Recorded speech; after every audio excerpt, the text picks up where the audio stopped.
So today's video is going to be my compilation of every review I made for all 6 episodes of Loki Season 2. So let's just jump right on in with my review of Episode 1. I never had reviewed Loki Season 1, by the way, it was good. But you know what, Season 2 is out, so I'm actually going to review Season 2 of Loki episode by episode. Like I said, I'm surprised I didn't review Season 1 because Loki is like the best thing in my opinion that's come out of Marvel. And Season 2, Episode 1, Ouroboros does not disappoint. A lot of this episode I think was more foundational, setting up what's going to be the overarching theme. So we have the mystery of what's actually going on at the TVA, all that stuff with He Who Remains / Kings of Conquest, something's going on there. Definitely seems like the TVA has gone through periodic memory wipes and resets in order to keep them loyal, I guess. Maybe they're coming to another one, and maybe this season will deal with how they avoided it, because the time cops are still largely hunting Sylvie. Is that because they want to? Is it because they blame her for all the chaos they're experiencing? Is it an attempt to get this loose thread that could unravel? Like, what is actually going on? And a lot of it, I think, Loki and Mobius will be the main characters, but I forget her character's name, and then the new character, Obius or OB, they're going to be, I think, our core characters that we're going to follow in terms of trying to unravel, that's a good pun, unravel what's going on with in the TVA and the timeline now that after the season finale of Season 1. So a lot has happened, and a lot will happen, but let's actually talk about some interesting moments. First of all, Loki is basically jumping through time out of control. Sometimes it's the past, sometimes it's present, sometimes in the future. One thing, the past is where he ended at the end of the last, at the end of Season 1, and that's when basically He Who Remains King of Conquer maintained the illusion, didn't maintain the illusion of, 3 timekeepers. No, he was just himself in control. And then Loki eventually gets his way back to the present. Oh, it should note nothing too, because the idea that the TVA is getting memory wiped, Loki in that past causes some damage to the floor, and then when he gets back to the present, he basically asks someone, hey, how long has that been there? And the person responds, as long as he can remember. So if he remembered, when he remembered Loki was present when the crack in the floor was made? I'm just saying, so either the crack is new and it's rippling through time because Loki is jumping through time, or something else. I'm leaning towards that these things are rippling through time, so new memories are getting made, but at the same time they're being wiped because of complex time travel stuff that we don't know quite what's going on yet. But going back, Loki eventually finds his way to a conference room in the past, which has basically statues of He Who Remains, King of the Conqueror, on the wall. Well, when he jumps back to the present, it's a mosaic that is basically the timekeepers. Well, Loki grabs one of the time pruner things, punches it into the wall, and reveals those statues being behind. And that shocks everyone because they don't know what's going on. You got people who are like, hey, we need to figure out what's going on before we do anything. People are like, let's double down. Like, it's basically kind of chaos. And eventually, though, Mobius takes Loki to visit OB in order to figure out what is going on. Of course, Mobius had met OB once, but he doesn't actually remember meeting OB as OB. And that's indicating that things get improved, but Obius does. So is it because of where he is, he doesn't get his memory wiped as often? Like, there's so many weird things going on. Time is definitely a thing in the TVA, contrary to what everyone is taught, including Obius, but he's definitely learning new stuff because of Spanhill. They devise a method in order to resync Loki into the time. Basically involves him pruning himself from every timeline simultaneously, and if he fails, he'll get basically turned into spaghetti, for lack of a better term, and then Mobius would lose all his skin. Yeah, complicated stuff with a time loom that's weaving time together but can't handle all the branching timelines. Some complicated stuff, and apparently Miss Minutes is not responding anymore. Good thing don't trust her, because Loki says don't trust her. And given what we see at the end of the last season, yeah. But at the end of the episode, Loki does successfully get himself pruned back. But the thing is, I don't think it's him who prunes him. He gets sent to the future, and where the TVA is even in more chaos, and only a few people are out running and around, and then he's wandering, looking for a time stick to do the pruning with, so he can resync himself. And he hears a telephone. There's an elevator opening. I think it's Sylvie that there. Maybe she finally found a time and a place where people aren't looking for. Because does she prune him? Does he prune himself? It's still up there. And what's going on with that telephone ringing? There's so much to answer that I honestly don't know. But like I said at the start of this review, I think a lot of this is setting the season up. Setting up the players, setting up the general themes and the plots, so that way they can further develop where this season goes. But that's all I have for this episode. Like I said, I very much enjoyed it. Loki is definitely like the least favorite thing of mine to come out of Marvel, and like the only thing that I'm probably actually going to watch about Marvel lately, just because I have no interest in returning to watching Marvel besides some of the Captain America stuff and the Loki stuff. Like I said, that's like the only stuff I'm truly interested in. But that's all I have for you today, so I do hope you enjoyed this review. Please let me know your thoughts in the comment section down below. So the second episode of Marvel's Loki is out, the title being Breaking Bad, which is obviously a play on Breaking Bad, but it's also they're trying to get information out of his designation I think was X5, but one of the TVA goons who decides to basically desert and become a very successful actor apparently. But anyhow, this is, I feel like, a little bit more disjointed than Ouroboros. I think part of the reason why Ouroboros is because the plot of the episode itself was Loki's basically jumping through time, meeting Ouroboros, and the TVA figuring out everything that happened at the end of season 1, more or less. This episode feels a little more disconnected. No, you get basically the hardliner faction that wants to keep pruning, which we don't see until like the very end of the episode. I feel like some things should have been leading up to them going on. Then we have to I feel like this episode was just a bit more disjointed. Like each individual character, that was on point. Loki's disjointedness of whether he's a villain or a hero, which you can tell he's still struggling with, that makes sense. That's a part of the plot, but is the entire episode was supposed to be feeling as disjointed? Maybe it's supposed to be symbolic. Somehow I doubt that they actually did it that way. But you know what, if that's the case, I mean, that's a 4D chess move right there. Or maybe even 5D. But somehow I doubt that's what they were actually thinking. I did think it was a good episode. It's kind of funny, like Sylvie's hiding in a timeline and just working at a McDonald's. So there is that. Like, okay, yeah, who would expect her to be hiding there? But at the same time, she is found. And that's actually what how they realize the hardline faction is going, basically planting bombs to prune all the divergent timelines, which unfortunately they didn't get to stop all of them, but they stopped a few. It was basically just Loki, Mobius, and also Sylvie is the only one who's doing it. And then the remaining TVA people, who you could say are in the good faction, because it's still the TVA. I feel like the TVA is going through an identity crisis right now, and not just because you have the faction that Loki, Mobius, and Ouroboros, and a few other characters, and I can't remember all the names, sadly, are a part of. Then you got the Hardliner faction, which is a defeat, but then there's also Rimsay, whatever she's doing. Is that going to be another faction in the TVA?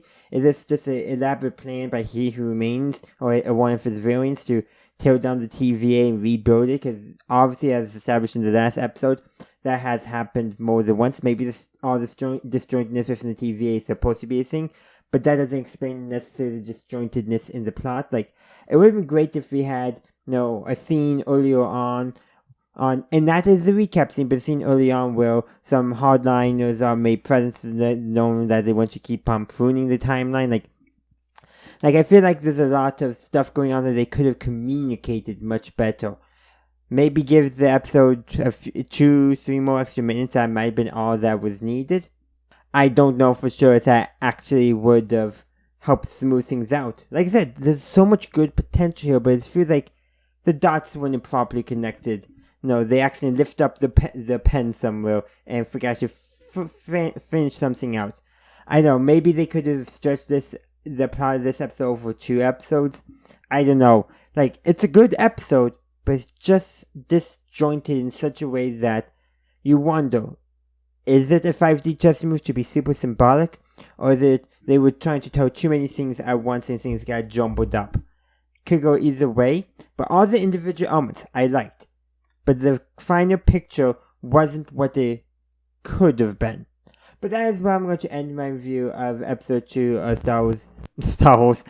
that is where I'm going to end my review of season 2, episode 2 of Loki. I would love to hear your thoughts on Breaking Brad in the comment section down below. So Thursday, the third episode of Loki season 2 dropped, the episode being 1894. I see that title and I want to say 1984, but no, that's not what it is. But 1893 is important because that's the year they travel to in this episode. Basically, what's going on in this episode is they're hunting down Rain Singer and Miss Minutes because they're hoping they could use Miss Minutes to basically hack into the system so they can, expand the capacity of the time loom. Well, anyhow, they go back to 1893, which, by the way, is the time of the Chicago World's fail. I mean, literally. Apparently Mobius is a big fan of that time period because his investigation to try to find involved a lot of sightseeing, I gotta say. But they do eventually find Rainsail and Miss Minutes and a variant of He Who Remains, which in an earlier scene, Rainsail at Destruction and Miss Minutes drops a handbook of the TVA handbook, to a child variant of He Remains who they find later on in this episode. Time travel, complicated stuff. But what basically the whole plot is basically once they find him, Loki and Mobius, they don't even need Miss Minutes. Hopefully they can use him to with his temporal aura to get access to the time loom so they can expand its capacity. Of course, Sylvie's are also there trying to kill him because she wants to kill all variants. It basically goes to a fight. Miss Minutes basically has a crush on He Who Remains, is upset that that he does not reciprocate her feelings. So yeah, little bit of a well, how shall I put it? A maniac, a crazy AI, I guess. I don't know. We're going to see what things go for Miss Minutes, but I do not trust her, and I do not trust Rainsail. But at the end of the episode, Sylvie decides not to kill this variant of He Who Remains, and Loki and Mobius bring him to the TV to hopefully to fix the time loom. One thing to note is during the scene where Sylvie makes the decision is she doesn't enchant him at all to see inside his thoughts, which she could have so easily have done. But at the same time, it's like what he was saying does make sense. He can make his own choices. If Sylvie's all about everyone giving free will, she should let the variants of He Who Remains have free will until they prove that they're going to be dangerous. I'm just saying. But I think there's a good chance that this one, he might, be a good variant. We just don't know. Of course, Sylvie does send Rainsail to the end of time because, I guess she thought that was the more fitting punishment, more fitting revenge than killing Rainsail, which she does kind of acknowledge to herself that she's envisioned thousands of ways of killing Rainsail, but she acknowledges that that's probably counterproductive, that won't get her anything. So she does that instead. Of course, whatever Rainsail Miss Minutes is going to get up to, I do not trust it. And apparently, there's a secret about Rainsail that Miss Minutes knows, and somehow I think it's connected to He Who Remains. I wonder, could Rainsail be a variant of He Who Remains? In which case, it would be She Who Remains. I do wonder if that's what they're going to be doing. Or maybe not. We have to wait and see for that. But you know what? Overall, it was a very good episode. I really enjoyed, Loki and Mobius basically going on basically a tourism kick through the Chicago World's Fair. They even stopped by the North Pavilion, or probably Norwegian, but like Mobius picked up that Loki was disappointed that he was not one of the statues there because they had Odin, Balder, and Sol. And like the last thing he said is, Sol's not even that tall. Which is just hilarious. But at the same time, you could tell that that Loki was almost masking some of it. Like you can kind of tell he almost kind of misses lots of that stuff too, which does make sense. That's what he's used to, his family, if you will. It is his family, not if you will. It is. But yeah, that is just something neat. And then of course there's a scene where they try a couple times to get in contact with He Remains and Rainsail. But anyhow, at the final time, what they do is Mobius finds a two-seater bicycle, and that's apparently we don't see them ride it, but that's apparently the mode of transportation through the rest of the episode, which I think that's just hilarious. I think we only get one scene of them jumping off of it, but I really wish we got a scene of them just riding it, because I think that would have been golden. But you know what? That's just my thoughts on this episode. I would love to hear your thoughts in the comment section down below. The fourth episode of Loki Season 2, Heart of the TVA, is out, and man, was an action-packed episode, and some of the plot threads that they had in the earlier episodes that didn't seem like go anywhere at the time, some of them were brought back in this episode, but basically, the temporal loom, yeah, it's nearly overloading, and jumping ahead, spoilers, it overloads, but we don't know what happens next, which I figure would be episode 5 when we find out. But something happens, and I have a feeling something is somehow being reset. What it is, I don't know. Who knows what kind of reset will be? I don't know what is going to happen, but something is happening. But also, this is the episode, the events. Well, when Loki in the first episode was being literally torn between the past, present, and future. Well, this was the future he saw earlier, and we figured out who pruned Loki in the past, which is the present. Loki did it himself, but he didn't know he did it until he did it. Time travel, complicated. Not to mention, Ouroboros meets Victor Timely, and he is like he said, like, literally, they both, you've got a circular thing going on there, another time paradox. Like, okay, whose idea is actually created? But that does indicate one thing, though. Um, Victor Timely's stuff was always meant to happen so that way Ouroboros could learn that stuff, which is how Victor Timely learned that stuff, which is how Ouroboros, and we could continue, like, temporal loops, of course. But you know what? You know what also happens?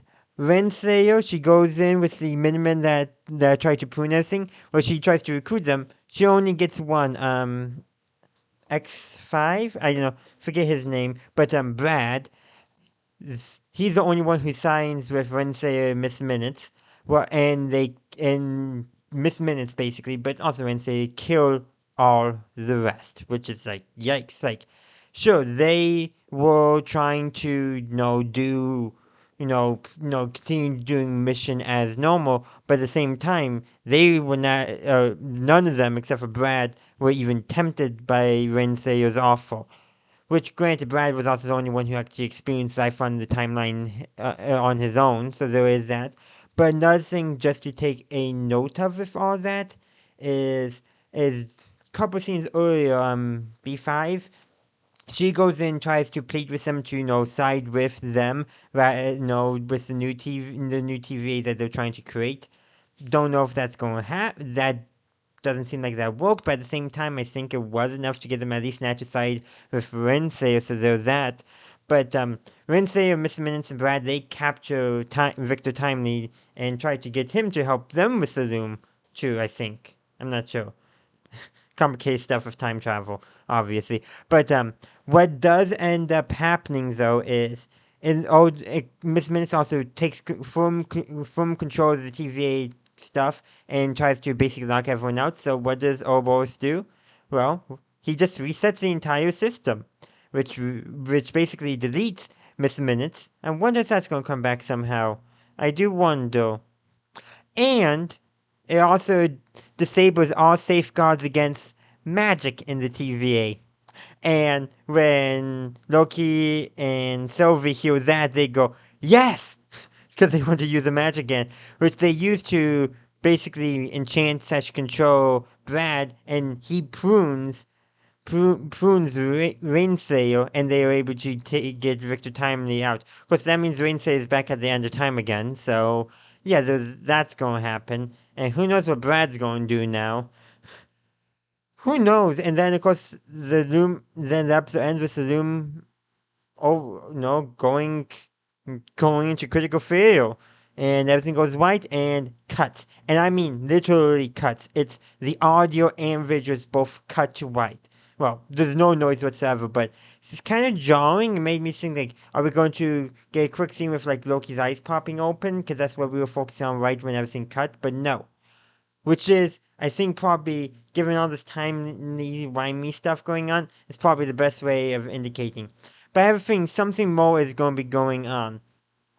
And why do I have a feeling this could all be connected with temporal wars that apparently led to the creation of TVA? Could it all be a loop? I hope not, because that would be weird. But given what they're trying to, the themes that they're exploring, playing God, free will, all that kind of stuff, I mean, would be a good thing to explore. But you know what? We just got to wait and see what they decide in the next episode.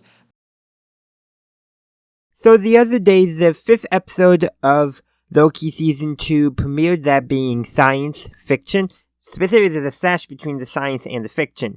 And this episode, I would say it does some to advance the overarching plot, but more than anything, I feel like this was a character piece for Loki. Really was us learning what is making him tick, what's informing his decisions, and then also, him learning that as well. We both learned that, both the audience and the character. And I think that's going to be very important for where the season is going to head. Well, yes, there's some things going on with establishing what's happening now that the time loom is overloading and all that. But I think more than anything, it's that character for Loki. Like, why was he so, he was very antagonistic to the TVA early on, but why is he so supportive of it now? A better TVA than what it was before, but still, why was he? Well, what Sylvie actually makes him figure out in one scene is that he wants his friends. And that also, because he started time slipping again, and he figured out how to control it, thanks to OB, though not OB, but OB. Basically, all his friends basically are sent back to their basically original lives on the various timelines. So that does happen. We get to see that, but that's minor. And Obi was actually the one who probably was the most accepting of it, probably because, he was in his art timeline basically a scientist and a science fiction writer, so it makes sense. And basically was a little bit meta going on. Is it the science or the fiction that's causing Loki to time slip, and which one can control it? And Loki kind of dismissed the fiction aspect, probably because that would be answering the more philosophical questions that he probably was not yet ready to answer. So they addressed the science aspect of what's causing him to time slip, which, they did get some stuff figured out, but all that. But basically, the conversation Loki had with Sylvie where he admitted that he wants his friends back. Something that he probably never really had. Yes, he had Soul, but was Soul ever truly a friend to him? Especially this Loki, who's a variant from 2012, now who lived all the way through Endgame. So very different going on. So his relationship with his brother never got repaired in any way. So we gotta remember that. And which actually kind of brings up nicely, because one of the variants of Loki that we saw at the end of season 1 was one who basically did survive Thanos by basically hiding out, and one thing he did miss, if I remember correctly, was Soul. So this Loki never had that chance to repair his relation with Soul, but he found his new friends among the TVA, and that's why he was basically became so supportive of the TVA. Like, for Sylvie, she just wanted a life free from the TVA hunting her down, just wanted to live a life. While Loki, he found friends and he didn't want to lose his friends. And that realization, and then what was going on basically as the timelines basically unraveled around him, turning to spaghetti, which, by the way, just cool visualization going on. He was able to control his time slipping because it was not the science part of it, so it was not the what, where, or how. Basically, it was not that, and it was not the fiction aspect of why. It was who. It was his friends. Focusing on his friends was able to what gave him control of his time slipping. And that would have never happened if Sylvie had not pushed that part out of him in their conversation. Loki finally basically found people he cared about, and he finally admitted it to himself.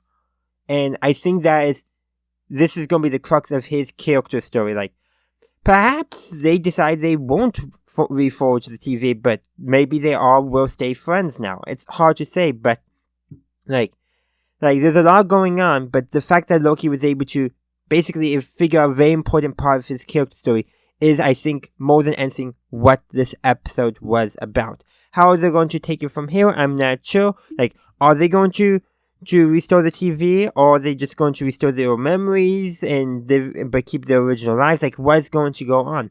But I think the big thing of Loki realizing that he has friends and he wants to keep his friends is a huge thing for his character. You know, he's really gone introspective on himself, and I think that is super important. But you know what? These are just my thoughts. I would love to hear your thoughts in the comment section down below. So last night, the 6th and final episode of Season 2 of Loki premiered, and today, well, I'm going to be reviewing about it. I will be jumping into spoilers, but real quickly, I do want to say I think the episode did a very good job at bringing the season to the conclusion. I think it, like I said, did a very good job at it, and really, I think covered what they needed to tell. I would say some things are a little more disconnected, but once you see it all together, I think it does work. But let's just jump right into it. The episode is called Glorious Purpose. Loki basically has always, till really season 1 of Loki, has always been about fulfilling his glorious purpose, wherever that is. And he actually does. Once he's no longer obsessed with it, he does. So, to put it simply, there's a lot of great moments, but I think the greatest moment is basically Loki embracing who he is. Loki is the Norse god of mischief. It makes, at least in the MCU. And what does he do? Well, he destroys the time loom, and so, one, that allows any moment in time to exist. All the timelines to exist. And what is more fitting, what is more mischievous than that? Than having anything be possible. But then, but he still has to take up a role in basically keeping all the timelines alive from dying. So, he does get his throne. It's a lonely throne, but at least his friends still get their lives and get to choose their lives. So that is something very neat, very fascinating. That is how the episode ends. I also really do like how they have an after showing the TVA embracing change. That is probably not realistic of an organization like the TVA, let's be real. But then again, there was basically basically they did show some elements showing that there was kind of a mini TVA civil war. So the fact that there are people who are like, yes, let's change how the TVA does. And it seems like the new mission is going to be preventing variants of He Who Remains from causing problems, from fighting other timelines, destroying timelines. So it sounds like that's what the new mission is going to be. Not maintaining one timeline, but protecting all the timelines. So these seems like they got a good mission set up for them. But I really do like, because in the previous episode, Loki's time skipping was really introduced. That plays a huge role in this. Like, he spent centuries learning advanced science so that way he could, try to get them to fix the loom quicker. But Victor Timely simply realized this at one point, that it's a scaling issue. There's infinite timelines, so there always will be a scaling issue with the loom, which will always be a finite thing. And so what does Loki do then? Well, he thinks, okay, maybe if I stop Sylvie from killing He Who Remains. Well, that doesn't go anywhere, though. He does get more mastery of his time-skipping powers and also is able to stop time. And then he goes and talks with both Sylvie and Mobius. So Sylvie, right as when episode 5 was ending, talks with her. And then I think that was after he talked with Mobius. Again, all this time stuff, so he probably had those conversations multiple times too, trying to figure out what he was going to do that led to his decision to destroy the loom. But he also talks with Mobius, and basically about the nature and purpose of the TVA, and what the TVA does. But obviously, what his conversation, I think, with Sylvie probably had more to figuring out what he was going to do, but also we learned nothing about Mobius. Apparently, there was a time when both him and Renslayer were going on a mission, and Mobius hesitated. Mobius didn't say it was him, but Loki figured out it was Mobius.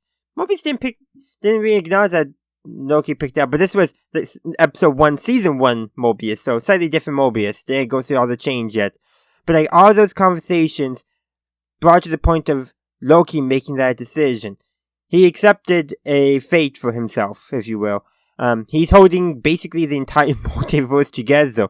So it could be kind of interesting what's going on, but I gotta say, it was a really nice bookend. It brought things together, and really, the heart of Loki has been the character of Loki. Basically, season 1 was him learning to think more than just about himself, and this, I think, is continuing that. He acknowledges in this season about the fact that he wants to have friends, that he actually does have friends that he cares about, that he wants to be with. Unfortunately, he can't be with them, but he also realizes that he needs to let them be who they need to be, who they want to be. He can't force it on them.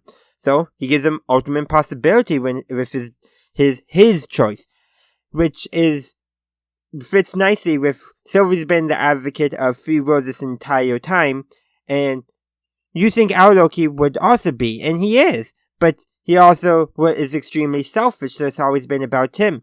And through the course of both season 1 and season 2, he learns not to be selfish. And you notice, a big part of his, when he was using time slipping to try to fix the loom, he kept on focusing on the science of it. I'm bringing this back to episode 5, where Loki realized to control his time slipping, it was the fiction part, the who part, not the science part. And in this episode, he figures out the way to fix the loom is not the science, it's the story. Basically, taking control of the story and letting it do whatever it wants, in a sense.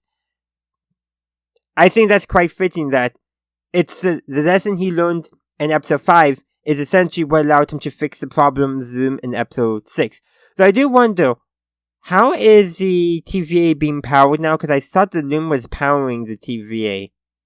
Who knows, maybe they figured something else out.